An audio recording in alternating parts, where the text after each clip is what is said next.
दोस्तों, हम किताबें में मुझे चांद चाहिए का ऑडियो बुक सुन रहे हैं। अब तक हमने खंड 1 की कथा जान ली है, जहां शाहजहांपुर की यशोदा वर्षा वशिष्ठ बनती है। अब उसके जीवन का नया अध्याय शुरू होगा खंड 2 में। आज से हम खंड 2 की कथा सुनेंगे, शाहजहांपुर से शाहजहानाबाद तक। नाट्य विद्यालय में वर्षा के 3 महीने पूरे हो रहे थे। पहले वर्षा की कक्षा में अभिनय के प्रशिक्षार्थी 15 थे, निर्देशन के 6 और रंग तकनीक के 4। जब वर्षा ने नाट्य पाठ्यक्रम देखा तो उसे पसीना आ गया। नाट्य सिद्धांत और नाटक के इतिहास के साथ 4 संस्कृत नाटक, 6 आधुनिक भारतीय नाटक, 4 एशियाई नाटक और 6 पश्चिमी नाटकों का अध्ययन करना था। व्यवहारिक पक्ष में अभिनय के अंग थे, शरीर के लिए योग, नृत्य गतियाँ, मूकाभिनय, इम्प्रोवाइजेशन, जूडो, मणिपुरी युद्ध कलाएं और आधुनिक नृत्य। स्वर के लिए स्पीच, संगीत, वॉइस प्रोडक्शन, व्याख्या, नाट्य प्रदर्शन और हर वर्ष एक पारंपरिक लोक नाट्य में प्रशिक्षण।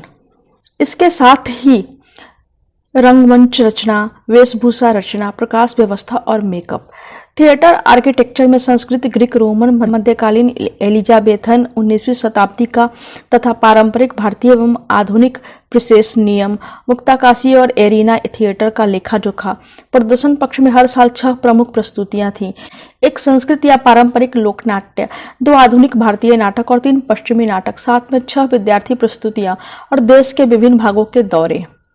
पहले दिन जब वर्षा अपने ढीले सलवार कुर्ते में सुबह 9 बजे से कुछ पहले विद्यालय पहुंची तो बोर्ड पे सूचना थी, निर्देशक डॉक्टर अटल ठीक 9 बजे पहले वर्ष के विद्यार्थियों को संबोधित करेंगे। देश के अलग अलग कोनों से आए 50 विद्यार्थी क्लास में बैठे थे। वर्षा को लगा सबसे विचलित वही है। नेशनल स्कूल ऑफ ड्रामा में आपका स्वागत है। डॉक्टर अटल के जैसा तेजस्वी व्यक्तित्व उसने पहली बार देखा था। अभी तक आपने शौकिया ढंग से रंगमंचीय गतिविधि में भाग लिया है। अब आप इस कला में विधिवत प्रशिक्षित होंगे, जो बेहद उत्तेजक, अत्यंत कड़े अनुशासन से युक्त और आपके भावतंत्र एवं व्यक्तित्व में आमूल परिवर्तन लाने वाली साबित होगी। हो सकता है शुरू में आपको हमारी प्रशिक्षण पद्धति बेहद श्रमसाध्य, कठिन और आक्रामक लगे, पर मैं आपको विश्वास दिलाता हूँ, रंगमंचीय सर्वश्रेष्ठ के लिए दूसरा विकल्प नहीं है। इन 3 वर्षों में आपको तन मन के एक-एक पोर और एक-एक कोने से इस वातावरण की तरंगे जब्त करनी है। जब हर रात थकान से चूर होकर आप सोएं तो आपको लगे कि इन 24 घंटों में मेरा व्यक्तित्व कुछ और संपन्न हो गया है। ऐसा हमारा लक्ष्य होना चाहिए। स्टाफ का हर सदस्य हमेशा आपके लिए उपलब्ध है और मैं भी। किसी भी मदद, जरूरत या शिकायत के लिए, चाहे वह मेरे ही खिलाफ क्यों न हो, आप जब चाहे मेरे दरवाजे पे दस्तक दे सकते हैं। एक बात से मैं आपको स्पष्ट आगाह कर दूं, मुझे काहिल, वक्त की बर्बादी और बहानेबाजी से सख्त नफरत है। Best of luck. वर्षा ने इस भाषण को जैसे कार्यशैली में उतार लिया। सुबह 6 बजे वह उठ जाती, थोड़ा पढ़ती, फिर नाश्ता करके विद्यालय आ जाती, फिर एक के बाद एक कक्षाओं का क्रम चलता। दोपहर को भोजन के लिए मेस में आती, फिर पूर्वाभ्यास शुरू हो जाते। वह नियमित रूप से पुस्तकालय में बैठती थी। नई दिल्ली से तो कितने तो अखबार निकलते थे, कितनी ही पत्रिकाएं उसने यहाँ पहली बार देखी और नाट्य साहित्य देखकर तो वह चमत्कृत हो उठी। शाम को त्रिवेणी या श्रीराम सेंटर में किसी सहपाठी के साथ बैठती या त्रिवेणी अथवा रविंद्र भवन की कला दीर्घा में कोई चित्र प्रदर्शनी देखती। 8-1 बजे खाना खाकर 2-3 घंटे पढ़ती। पढ़ने के लिए कितना कुछ था। लगभग हर दूसरे दिन अपने कार्ड पे वह नई किताब लेती। विद्यालय के प्रांगण में वर्षा को बहुत सुहाना लगता। चमकते हुए फर्श और गलियारे, खूब खुले हवादार कमरे, भीतरी अहाते में फूलों की क्यारियां, वह हरी घास के मैदान, बीच में लता वितान से आच्छादित संकरा रास्ता, पूरे अधूरे मॉडलों वाला वर्कशॉप, जहां तरह तरह के औजारों की बिछड़ी हुई लकड़ी की गंध समाई रहती। वर्षा रविंद्र भवन की ऊपरी मंजिल पर रिपर्टरी कंपनी का भी चक्कर लगा आया करती थी। लाउंज तथा गलियारी की दीवारों पर उसके प्रमुख प्रदर्शनों के चित्र लगे थे। उसने छोटा सा स्टूडियो थिएटर देखा, बाहर का खुला मेघदूत, जो कितने ही स्मरणीय प्रस्तुतियों के लिए प्रसिद्ध थे। दूसरे ही महीने उसका एंटीगनी देखने का मौका मिल गया, जो सिलबिल लखनऊ के दर्शक समुदाय के दर्शन से विभोर हो गई थी। वह रिपर्टरी के लाउंज में जमा भीड़ को देखकर सिहर उठी। कैसे ऊंचे अफसर, दूतावासों के राजनयिक और संभ्रांत लोग थे। महिलाएं तो देखते ही बनती थी। नाटक की प्रस्तुति ने उसका मन मोह लिया। प्रोफेसर ज्योत्सना मुटुंडा ने पहले ही ग्रीक ट्रेजेडी पर व्याख्यान दे दिया था। संस्कृत नाटक की तुलना में उसके संघर्ष की मूल अवधारणा वर्षा को अनंत नाटकीय संभावना से भरी प्रतीत हुई। स्टूडियो थिएटर के मंच पर रिपर्टरी के प्रसिद्ध कलाकारों को देखकर वह रोमांचित हो उठी। इन्हीं दिनों यहाँ उसका पहला मंच अवतरण भी हो गया। दूसरे वर्ष की दोहराई गई विद्यार्थी प्रस्तुति जाग उठा है रायगढ़ में में अभिनय के साथ सभी विद्यार्थी प्रमुख भूमिकाओं में थे। निर्देशक कुट्टी ने उससे कहा और शाहजहांपुर की मुमताज ने पाया कि वह बांदी के रूप में दिल्ली दरबार में चंवर डुला रही है। वर्षा दोपहर के शो में ऑन दी वाटर फ्रंट चलेंगे। इतवार की सुबह उसकी रूममेट रीटा साहनी बड़ा सांभर के नाश्ते के बीच बोली। चाय का घूंट लेकर वर्षा ने कहा, मैं जरा अपनी जेब देख लूं। छात्रावास का किराया, मेस का बिल और स्कूल की फीस देने के बाद सिलबिल को अक्सर अपनी जेब टटोलनी पड़ती थी। छात्रावृत्ति 350 रुपये मासिक थी। पासी रीगल में है, घूमते हुए चलेंगे, रीटा बोली। कोई पुरुष साथ नहीं, अकेली 2 लड़कियां कनॉट प्लेस में घूम रही हैं, पिक्चर देख रही हैं, कॉफी हाउस के बाहरी सामान्य कक्ष में सैंडविच खा रही हैं। ऐसी गतिविधियां सिलबिल को खूब उत्तेजित कर देती थी, पर सिनेमा घर में वह कोने की सीट पर बैठकर ही इत्मीनान की सांस ले पाती।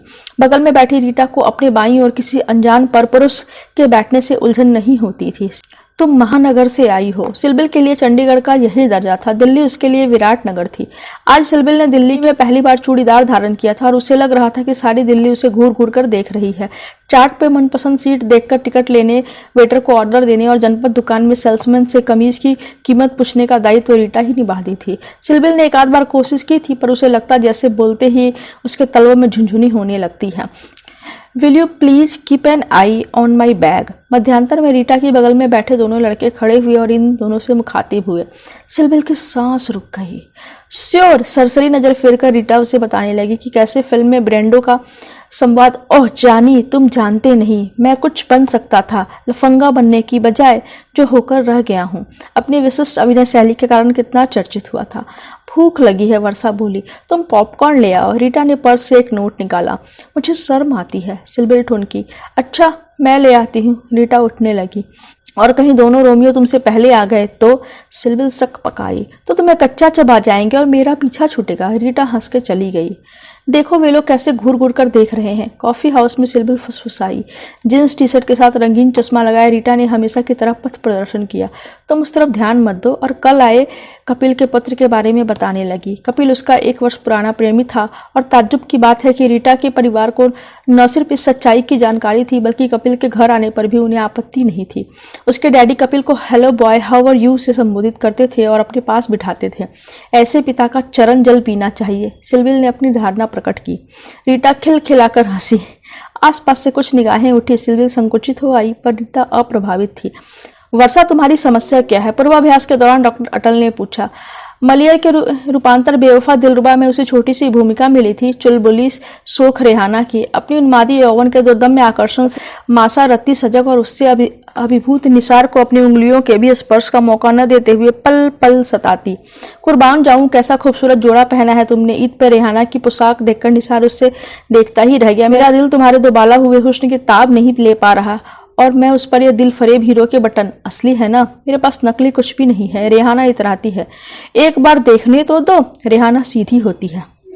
ना बाबा ना, मैं ऐसी नादान नहीं, मेरी अम्मी ने मुझे सब सिखा रखा है। वर्षा ने अपनी समझ से चरित्र निरूपण किया था। मेरे पास नकली कुछ भी नहीं है के साथ इतराते हुए उसने अपने कंगन खनकाए थे। ऐसी भी क्या प्यास, कहते हुए अपने होठों पर हथेली की ओट सहित वह पीछे हटी थी। और मैं दुपट्टा हटाकर एक झलक दिखा भी दूं के साथ उसने दुपट्टे से अपने को और अच्छी तरह ढक लिया था। वर्षा के साथ रीटा की डबल कास्टिंग थी। यह दृश्य करते हुए रीटा ने अपने युवा देह के सौंदर्य, चाल एवं भाव भंगिमा का चपलता के साथ भावी इस्तेमाल किया। संवाद अदायगी के कृत्रिम भोलेपन ने अदाओं को मोहक धार दी। चरित्र की तुम्हारी जो व्याख्या है वह निर्देशन की संपूर्ण प्रस्तुति की व्याख्या से बिल्कुल उल्टी है, डॉक्टर अटल बोले। सिलबिल को तब हल्का सा एहसास हुआ कि यह कुंजी शब्द व्याख्या उसके जीवन के केंद्र में आ रहा है। तुम्हें अपने यौवन का कम एहसास है और उसके कलात्मक व्यवहार का और भी कम। वे हीरे कौन से हैं जिसका जिक्र इस सीन में होता है? तुम्हारी समस्या क्या है? पूर्वाभ्यास के वर्षा डॉक्टर अटल को पहली बार क्रोध में देख रही थी। वह सकबका गई, घबराहट आशंका में बदलने लगी। उसके बाद उसने जो कोशिश की वह फीकी एवं निर्जीव रही। डॉक्टर अटल अंग्रेजी में भड़के। तुम चंद्रमुखी बनने की कोशिश करती हुई पारो लग रही हो, जबकि तुम्हें कॉक टीजर बनना है। सिलबिल ने अपनी ओर से बहुतेरी कोशिशें की, पर उसके अनुरोध पर रीटा अपने कार्ड पे कामसूत्र लेकर आई। तमाम नायिका वेदे एवं प्रणय समागमों के अंतर्गत रेहाना की चरित्रगत विशेषताएं खोजी, पर सर्प कुंडली के समान उसके अभिव्यक्ति द्वार पर संकोच एवं झिझक का पहरा बना रहा। जिस शाम बहावलपुर हाउस के भीतरी प्रांगणों के खुले मंच पर बेवफा दिलरुबा का दूसरा प्रदर्शन हुआ, उस रात सिलबिल सो नहीं पाई। देश की राजधानी में यह उसकी पहली मंचोपस्थिति थी जो असफल रही। शाहजहांपुर, लखनऊ और दिव्या से अब तक उसने कुल मिलाकर और अंतोगतो प्रशंसा ही पाई थी, इसलिए ठेस और ज्यादा लगी। पूर्वाभ्यास के दौरान क्रोध निरंतर पूरी कक्षा के सामने व्यक्त हुआ, इसलिए कचोट करारी और तीखी थी। अब यह सच्चाई पूरे विद्यालय के सामने थी, इसलिए अवसाद भरी शर्म भी घुल गई थी। रात आधी बीत चुकी होगी जब वर्षा आहिस्ता से कमरे से बाहर निकल आई। ठंडी हवा थी, उसने कंधों पे शॉल और कस लिया। भीतरी प्रांगण में जहां तहां रोशनियां जल रही थी। प्रकाश के गोलाकार घेरों की बाहरी रेखाओं पर कोहरा घना था। चप्पलों के नीचे ढके पांव पर घास पर चलते हुए उसकी नमी महसूस हुई। उस सामने खुला मंच था, सूना और मुख खंभों और जालियों वाला दृश्यबंध कुछ घंटों पहले की उसकी अक्षमता का साक्षी बना खड़ा था। उसकी रेहाना की गतियों की गर्मी और स्वर के कंपन विलुप्त हो चुके थे। सिलबिल को लगा जैसे वह उसका उपहास कर रहा है। विद्यालय में आकर उसने भूल तो नहीं की, छोटे शहर की मंचीय सफलता से कहीं उसे गलत फहमी तो नहीं हो गई थी।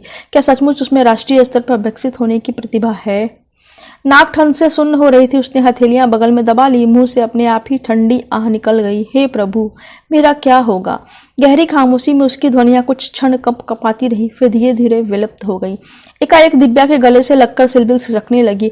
दिव्या चौंकी सी रह गई। वर्षा अच्छी भली बंद कमरे में उन्हें उबटन लगा रही थी। हल्दी मिला सुवासित शीतल लेप अंगों पे मलती हुई उमंग से बोली, कैसा रूप निखर आया है नवेली दुल्हन का। दिव्या उदास से मुस्कुराई। लेप का टीका उसके कपोल पे लगाते हुए कहा, और रेहाना का रूप कैसा निखरा? तस्वीरों में तो खूब सलोनी लग रही थी। वर्षा, क्या हुआ वर्षा? वर्षा ने जल्दी ही अपने को संभाल लिया। डॉक्टर अटल के व्यंग्यमानों से कलेजा छलनी है। ऐसे में तुमसे बिछोड़ने का दर्द सहा नहीं गया। इस बार दिव्या चुप रही। वर्षा के हाथों के अनुरूप देह मोड़ती रही। तुम बुझी बुझी सी क्यों हो? आखिर वर्षा ने पूछ ही लिया। बढ़ती उम्र के साथ मेरी अकेली स्थिति अब माँ के लिए तरादस बन गई है। उनकी खुशी के लिए समझौता कर रही हूँ। रोहन के लिए मेरे मन में इज्जत के अलावा और कुछ नहीं। अब मैं तुम्हें चहकती हुई कैसे दिखाई दूं? वर्षा की ओर देखते हुए दिव्या ने उसके हाथ थाम लिया। आंखें डबडबा आई। वर्षा, पिछले कुछ सालों से तुम मेरा भावनात्मक संभल रही हो। तुम्हारे साथ जितना मैं बांट सकती हूँ उतना और किसी के साथ नहीं, अपने होने वाले पति को मिलाकर। अब तुम्हारी अपनी जिंदगी उठान पे है। अपनी व्यस्तता में मुझे अपनी जिंदगी से दूर मत फेंक देना। वर्षा स्तब्ध रह गई। लग्न मंडप को जाती ऐसी विचलित वधू न तो उसने अब तक अपनी वास्तविक दुनिया में देखी थी और न तार्किक संपूर्णता वाले कलात्मक संसार में। एक से दो होने से इस विवश निर्णय ने अकेली दिव्या को और भी अकेला बना दिया है। उनका तार पाकर उसने तो समझा था कि उसके हल्के मन ने यह फैसला लिया है। वर वधू को आशीर्वाद देने 16 तारीख को आ जाओ। इबारत वाला तार लेकर वह पहली बार व्यक्तिगत काम से निर्देशक के कार्यालय में सहमते हुए दाखिल हुई थी। सर, मुझे शादी के लिए 3 दिन की छुट्टी चाहिए। वह भड़क उठे। कलात्मक यात्रा में व्यक्तिगत कारणों से रुकावट नहीं आनी चाहिए। तुम अपनी शादी 3 साल के लिए स्थगित कर दो। कुछ पलों के बाद जब उन्होंने निगाह उठाई तो वह यथास्थान खड़ी थी। उसकी आंखें भीग आई थी। कांपते स्वर में कहा, she is my emotional anchor. Silbil के मुंह से ऐसी सुक्ति सुनकर उन्होंने क्षण भर के लिए उसकी ओर देखा। ठीक है, लेकिन अगर सोमवार को सुबह 9 बजे हाजिरी में तुम्हारी यस सर सुनाई नहीं दी तो बहावलपुर हाउस के कंपाउंड में तुम्हें फांसी दे दी जाएगी। रोहन उमंग में थे, बात बात पे हंसते। मैंने मम्मी से कह दिया था मुझे दहेज में वर्षा चाहिए, उसके बिना मैं आपकी बेटी को खुश नहीं रख सकता। सप्तपदी के बीच वर्षा ने देखा मम्मी की आंखें भर आई है। यह कैसा रिश्ता है? अपनी गीली आंखें पोंछते हुए उसने सोचा, बेटी घर से जा रही है और माँ की खुशी संभाले नहीं संभलती। दिव्या अब स्त्री है और अस्तित्व की पूर्णता के लिए उन्हें पुरुष चाहिए। माँ ने अपनी पसंद का पुरुष बेटी के लिए जुटाया है। अब अपने जीवन का शेष भाग माँ इस संतोष में से काट देंगी कि बेटी का अस्तित्व सार्थक हो रहा है। वर वधू हनीमून के लिए मसूरी चले गए। घर में उत्सव के बाद का सूनापन छा गया। वर्षा, हमारे बीच यह दूरी क्यों आ गई है? स्टेशन पे उसे छोड़ने आए मिट्ठू ने पूछा। वर्षा ने महसूस किया मिट्ठू उसे रूठा सा है। वह अब भी उसे पसंद करती है, पर यह एहसास कोहरे में घिरा है। मुझे मालूम नहीं मिट्ठू, उसने धीरे से कहा। अपना जीवन संवारो, जिज्जी ने कहा था। तुम्हारी जिंदगी उठान पे है, दिव्या बोली थी, पर उसे अपनी जिंदगी में कुछ सुविचारित शक्तिदायिनी व्यवस्था का ओर छोर दिखाई नहीं देता था। सब कुछ पहले के जैसा गड्डम गड्ड एवं बेतरतीब था। एक व्यक्ति के रूप में अपनी चिंता करने का भी अवकाश नहीं था, जबकि जीवन की कलात्मक बुनियाद में ही चौड़ी चौड़ी दरारें पड़ रही थी। घर की घुटन से मुझे छुटकारा मिला तो नाट्य विद्यालय के संतरास ने आ दबोचा। सिलबिल ने सोचा और सुनी आंखों से सुनसान जंगल को देखती रही। आज यहीं तक। अगले भाग में हम सुनेंगे सिलबिल किस तरीके से नाट्य विद्यालय में अपने आप को एडजस्ट कर पाती है। बाय।